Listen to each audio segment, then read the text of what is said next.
hi there. I am Ryan Peterson. I'm the lead UI UX designer here at Modern Logic.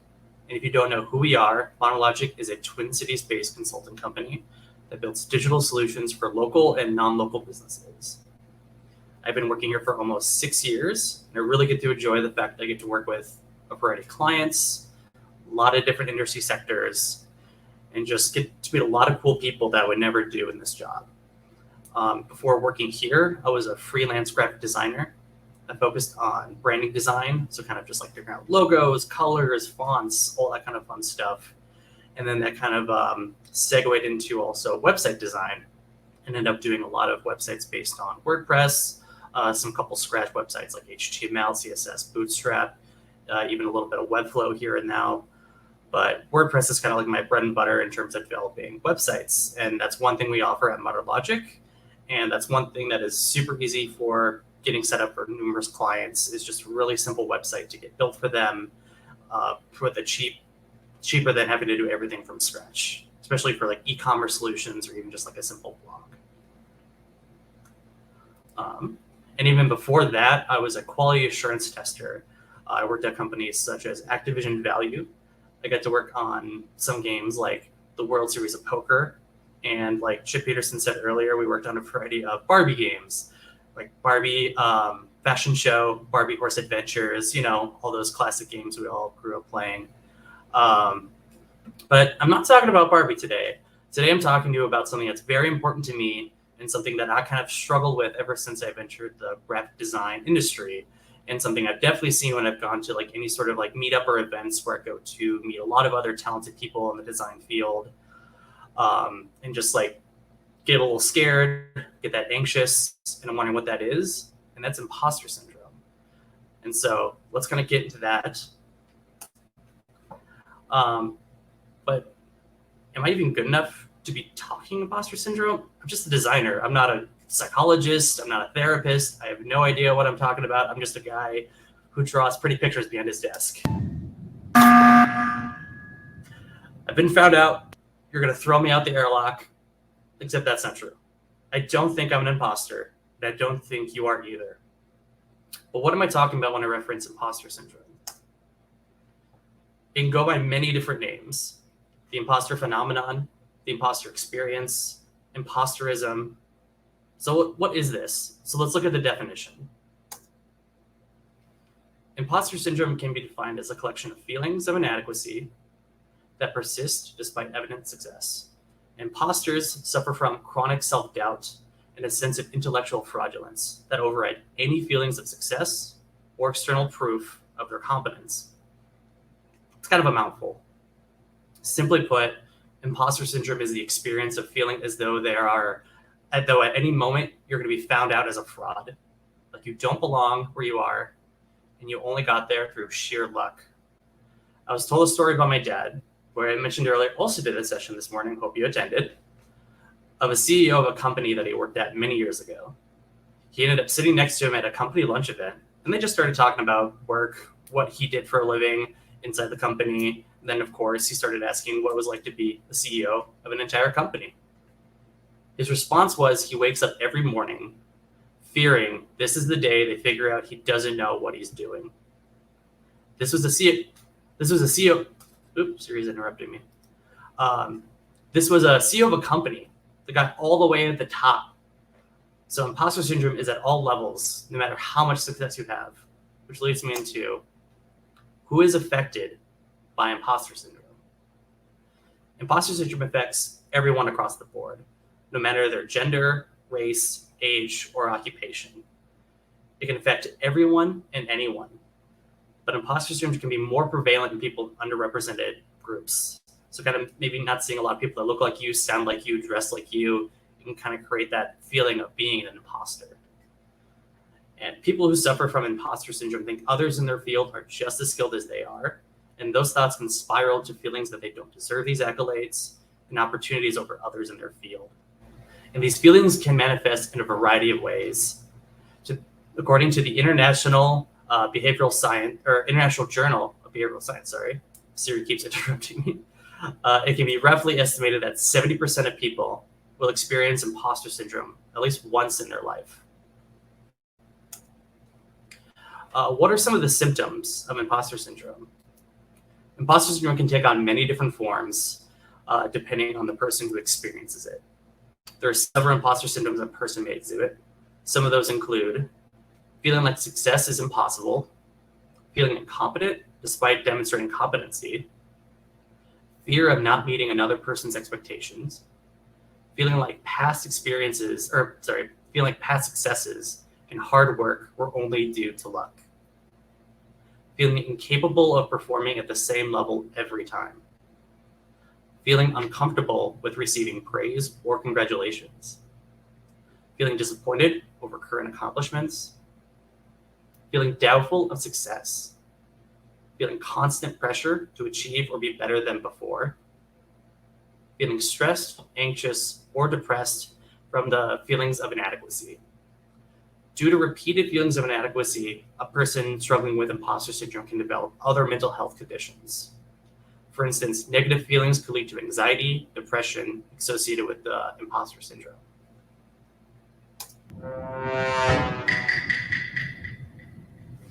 Imposter syndrome manifestations. Imposter syndrome can manifest in many different ways for all kinds of people. I'll be showing you some of the most common imposter syndrome manifestations. And some of these I experience myself on a daily basis. And not saying imposter syndrome only takes these forms. It can take many different forms, but this is something that people can potentially spot in themselves or in coworkers if they feel like they are kind of like living these kind of manifestations. So let's start with the first one. The perfectionist. Perfectionists are never satisfied and always feel as if their work could be better. Rather than focusing on their strengths, they tend to fixate on their flaws or mistakes, no matter how insignificant. The perfectionist sets impossibly high standards on themselves. This often leads to self-pressure and high amounts of anxiety. This is a manifestation that I deal with. I spend way too long fixating on small details or making sure that everything is pixel perfect. And even the beginning phase of a project, we don't know what all the objectives are. We don't know every problem we're trying to solve. So at that point, being pixel perfect or being perfect in general is impossible. So I end up just wasting time and just putting undue stress on myself when I don't need to. The superhero. I forgot to read these up because it's fun. It's a bird, it's a plane, it's imposter syndrome. Because these individuals feel inadequate, they feel compelled to push themselves to work as hard as possible, regardless of the consequences on mental health or on mental, physical, and emotional health. This can cause someone to burn out hard and not enjoy work or other aspects of their life. I've seen this with a few people where they just continue to push themselves when they don't need to, and that ends up where they just need to like take a week off or take a couple days off. They just did too much in a short span of time. And most of the time, it's not even needed. And so it ends up being just sort of a waste. The expert. Of course, I talked to myself. I needed some expert advice. These individuals are trying to learn more and are never satisfied with their level of understanding, even though they're often highly skilled. They underrate their own performance. This person may feel as though they are less experienced than their colleagues if they do not know an answer or have knowledge about certain topics. And the time spent searching for information on that subject could have been better used to complete other tasks. The soloist. Asking for help is a sign of weakness. These people tend to be very individualistic and prefer to work alone. Self-worth often stems from their productivity, so they often do not ask for assistance. They might see asking for help as a sign of weakness or incompetence. This is another one I've also kind of struggled with. I don't ask for help thinking I can do this all by myself. And I don't need anyone else because I don't want to bother them. I want them to continue doing their work. But this just continues to isolate me from other people, increasing that gap between coworkers and myself. And at the end, it just kind of makes you feel alone. How imposter syndrome causes issues. The way imposter syndrome causes issues is it stops people from sharing ideas or applying for positions in where they'd excel. In some cases, a person may not feel sufficiently challenged in their work, but a fear of failure or discovery stops them from seeking a promotion or gaining extra responsibility. You might see a job listing that is perfect for you in terms of skill and experience, but imposter syndrome can make you feel as though you're inadequate for that job, thinking you're not good enough and missing out on big opportunities.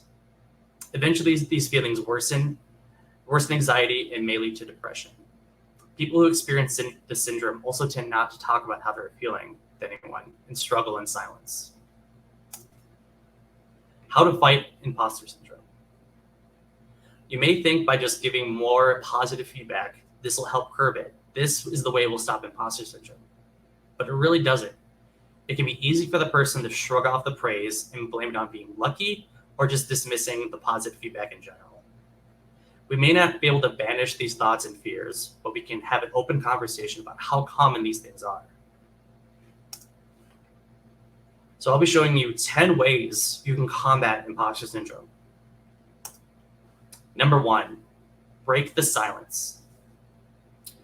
Shame keeps a lot of people from talking about their fraudulent feelings. Knowing there's a name for these feelings and that you are not alone can be a tremendously freeing I remember speaking to my own coworkers and even my own boss about these feelings, and it was a weight off my shoulders when they told me they also struggled with it.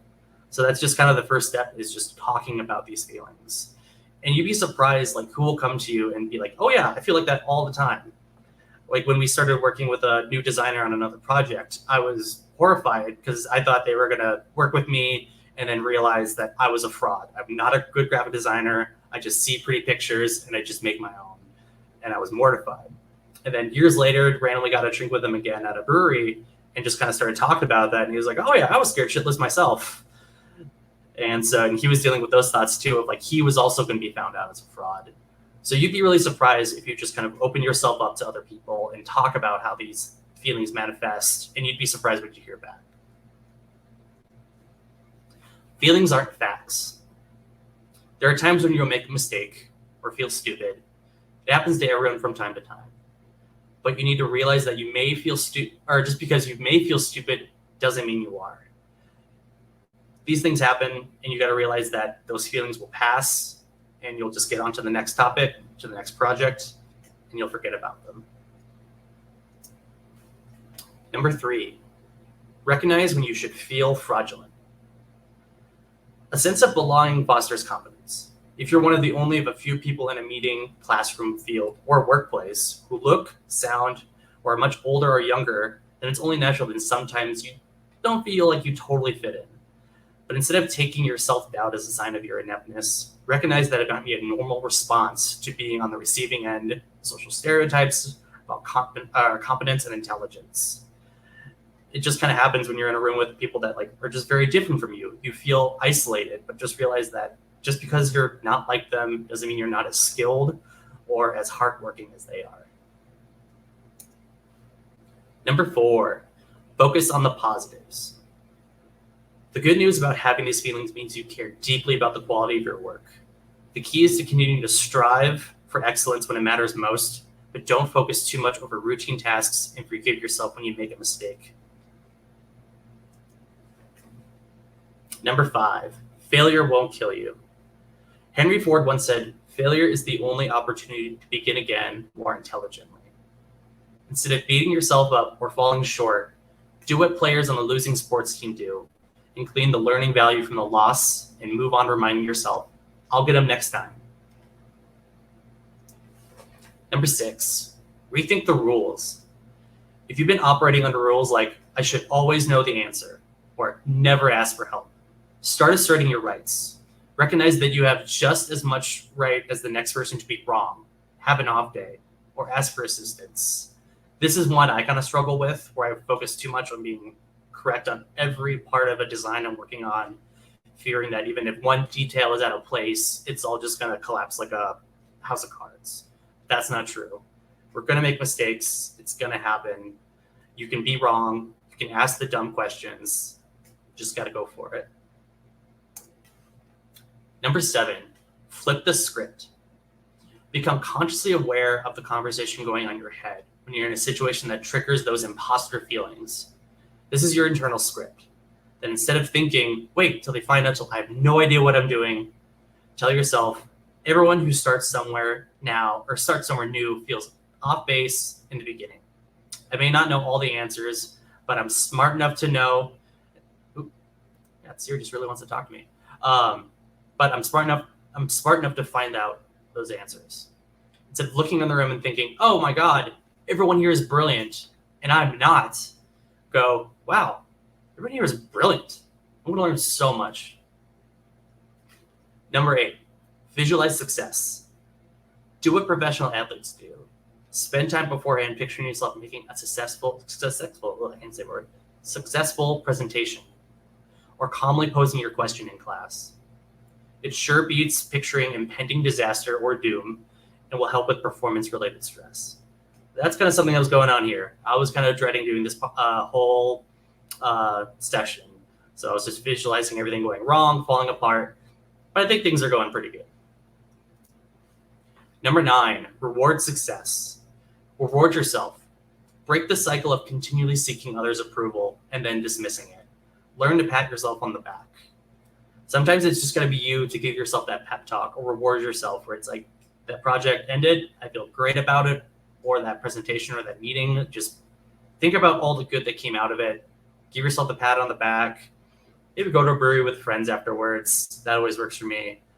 But if you don't treat yourself right, who else is going to? And finally, number 10, fake it till you make it. Now and then we all have to fly by the seat of our pants. Instead of considering winging it as proof of your ineptness, learn to do what many high achievers do and view it as a skill. The point of the worn-out phrase, fake it till you make it, still stands. Don't wait until you feel confident and start putting yourself out there. And always remember the following statement. You are capable, you are talented, and you belong. You didn't get to where you are because of a luck or fluke. You deserve where you are, or you deserve to be where you are.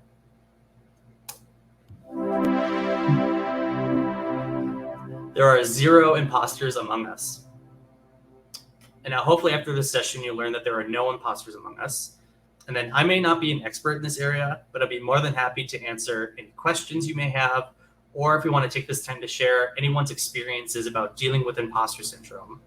Because I think most of the people I've talked to at one point in their life have all struggled with imposter syndrome. So kind of just look at if anyone wants to put anything in Q&A or in chat, or just chat to share their experiences about imposter syndrome. I'd love to hear it, and then we can shout it out.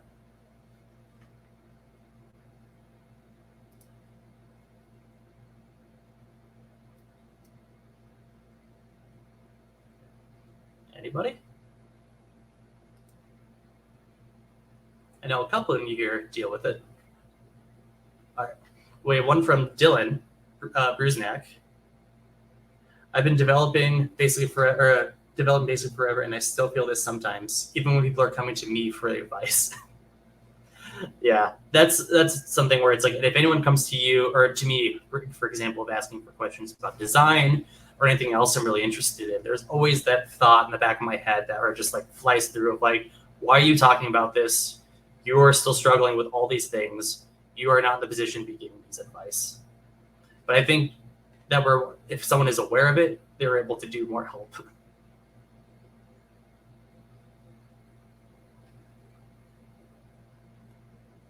Let's see, anyone else? Who's the imposter? I don't think there's anyone here that's an imposter. I think we're all crewmates, and I think we all made it alive. No one got thrown out the airlock, so I think we're all great.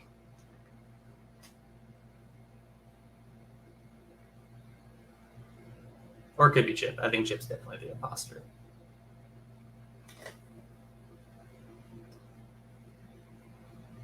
We got one from Dustin Brusnak. We got the brothers involved. I joined a CEO working group. Members are often very successful founders who have been in business for decades with companies that make 100 million in revenue or more. It's shocking how often they feel this. That's the thing, like from earlier in the presentation where the CEO of a company waking up every morning thinking like, this is going to be the day they find out. They find out I'm a fraud, or I have no idea what I'm doing. And I think that's just the human condition where you just reach a certain point in your life and you look down and you're just like, how did I get here? I have no idea what I'm doing. I read another one from Andy. I struggled with this yesterday when giving my talk. I usually love talk about development, which is something I love. But sometimes the imposter fear just builds up and it really sucks. It's so helpful to know I'm not alone in that. Yeah, I think that's what I'm saying. Like, I think everyone at one point in their life experiences it, maybe from just a small moment in a meeting or just a presentation or just something that other people struggle with on a daily basis. And I know I do, especially when I'm meeting with clients or just even in a giant meetup of other designers. I go, these are the real ones and I'm the fake one. So these are very hard feelings to fight. But I think if we just keep an open mind about it, keep talking to others about it, and realize that, hey, everyone struggles with this, I think we're going to be okay. Anyone else want to share anything else? Otherwise, I think we're going to have this session sent out. And I think we also have a recording for people to watch in the future. Oh, we have one.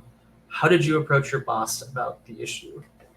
How did I approach? I think at first I didn't know what I was struggling with. I just I think the first time is when I went to Adobe Max in California, which if you're a designer, it's online for the past 2 years. It's a great thing to join where you get to meet a lot of different cool people, experience a lot of cool sessions about other people in the creative field.